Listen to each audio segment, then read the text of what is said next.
Hello दोस्तों, नमस्कार। आप सभी का स्वागत हमारे channel Hindi GS practice class by Hemlata में। तो हम लोग क्या पढ़ रहे थे हिंदी में, आज कहाँ तक हो गया था। तो देखते हैं हम लोग कहाँ तक हो गया है।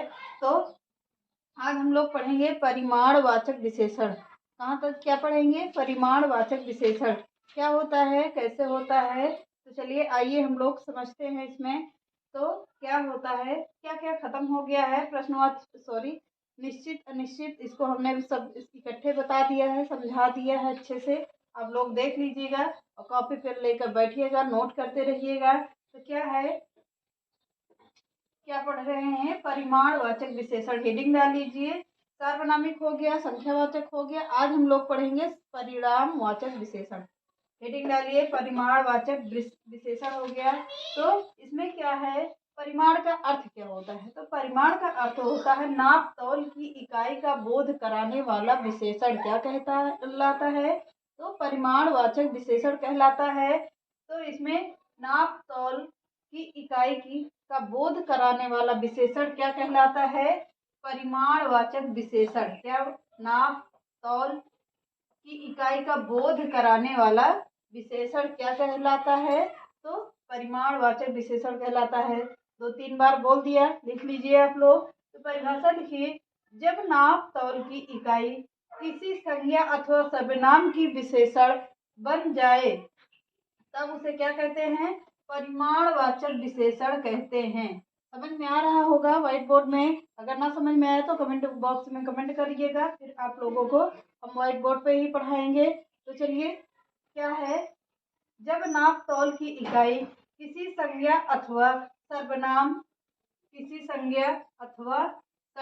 की विशेषण बन जाए तब उसे परिमाणवाचक विशेषण कहते हैं। तो जैसे में लिखिए, माँ ने बाजार से क्या है, यहाँ पे आ गया 2 किलो आम खरीदा। कितना खरीदा? 2 किलो। परिमाण बता रहा है कि 2 किलो आम खरीदा है। तो यहाँ पर क्या होगा, माँ ने बाजार से 2 किलो आम खरीदा। तो इसमें क्या है, इसमें विशेषण निकल कर आ रहा है, विशेषण निकल रहा है। और माँ क्या है? माँ संज्ञा हो गई, माँ संज्ञा हो जाएंगी। और दो में क्या है? विशेषण निकल रहा है। अगला देखिए, अजय ने मोहन को 1 मन गेहूं दिया। क्या दे रहा है? 1 मन गेहूं दे रहा है। इसमें क्या हो गया, क्या है? तो 1 मन का अर्थ क्या होता है? 1 मन। अजय क्या हो गए? संज्ञा हो गई, अजय में भी संज्ञा है। और 1 मन क्या है? परिमाण बता रहा है। तो परिमाण क्या है? 1 मन गेहूं दे रहा है। तो इसमें क्या हो गया? 1 मन गेहूं, 1 मन गेहूं दिया। अब संज्ञा की परिभाषा, परिमाणवाचक विशेषण के भेद लिखिए। परिमाणवाचक के कितने भेद? तो परिमाणवाचक के 2 भेद होते हैं। कौन होता है? निश्चित परिमाणवाचक विशेषण और अनिश्चित परिमाणवाचक विशेषण। अनिश्चित परिमाणवाचक विशेषण हेडिंग डाल के लिख लीजिए, निश्चित परिमाणवाचक विशेषण और अनिश्चित परिमाणवाचक विशेषण। हेडिंग डालिए और लिखिए, परिमाणवाचक के 2 भेद होते हैं, निश्चित और अनिश्चित परिमाणवाचक विशेषण। तो इसमें निश्चित परिमाणवाचक विशेषण डालकर हेडिंग लिखिए। इसमें क्या लिखेंगे? परिभाषा लिखिए, जब किसी विशेषण की नाप तौल, क्या बोल रहा है?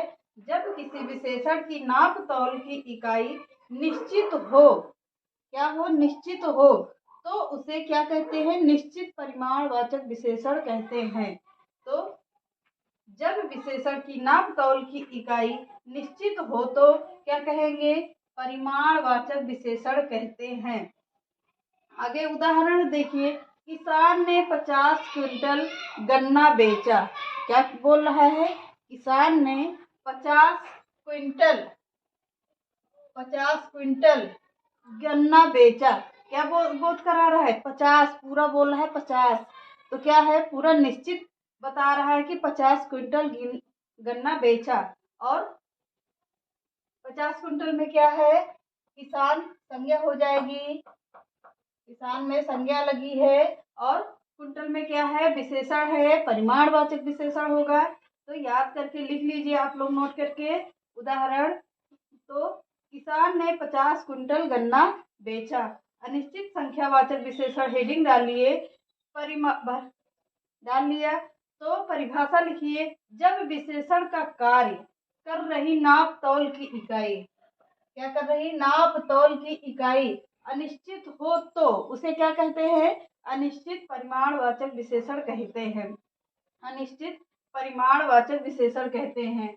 परिमाण यहाँ पे शॉर्ट में लिख लीजिए, परिमाणवाचक विशेषण कहते हैं। तो उदाहरण देखिए, गोदाम में कुछ, अब देखो कुछ बता रहा है ना, गोदाम में कुछ क्विंटल गेहूं पड़ा है। निश्चित नहीं बता रहा कि गेहूं है वहां पे कि कितना गेहूं है, यहाँ पर कुछ बता रहा है। तो कुछ क्या है, कुछ में क्या है, अनिश्चित है, विशेषण लगा हुआ है। कौन सा, अनिश्चित वाचक विशेषण। कुछ कुंटल गेहूं पड़ा है। तो तेली ने कुछ तेल बेचा, यहाँ भी आ रहा है तेली ने कुछ तेल बेचा। कौन सी आ रही है संज्ञा इसमें, सॉरी कौन सा विशेषण आएगा, अनिश्चित परिमाणवाचक विशेषण आ रहा है। नोट करके लिख लीजिए, द्रव सदा परिमाणवाचक विशेषण होते हैं। नोट करके पॉइंट लिखिए, द्रव सदा परिमाणवाचक विशेषण होते हैं। तो दूसरा पॉइंट लिख लीजिए यहाँ पर, द्रव में क्या क्या आएगा ये भी लिख लीजिए आप लोग। तो क्या आता है, सब लिक्विड हमेशा परिमाणवाचक विशेषण होते हैं। सब लिक्विड सदैव परिमाणवाचक विशेषण होते हैं। क्या होता है, यह हमेशा लिख लीजिए, यहाँ पर हमेशा ही चल जाएगा और सदैव भी होगा। हमेशा परिमाणवाचक विशेषण होता है। क्या होता है, परिमाणवाचक विशेषण होगा। तो अगला पॉइंट डाल के लिखिए, फल सब्जियां तथा अन्य, पॉइंट करके लिख लीजिए, फल सब्जियां क्या, अन्न का तथा अन्य का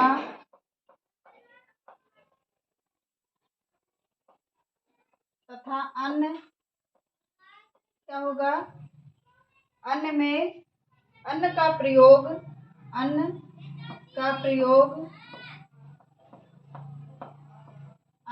प्रयोग निर्धारण किया करता है।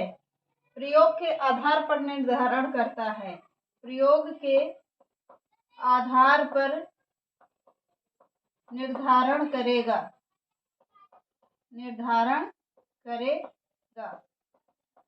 बोल रहे हैं, अगर ना समझ में आए तो बोल रहे हैं उससे भी लिख लीजिएगा।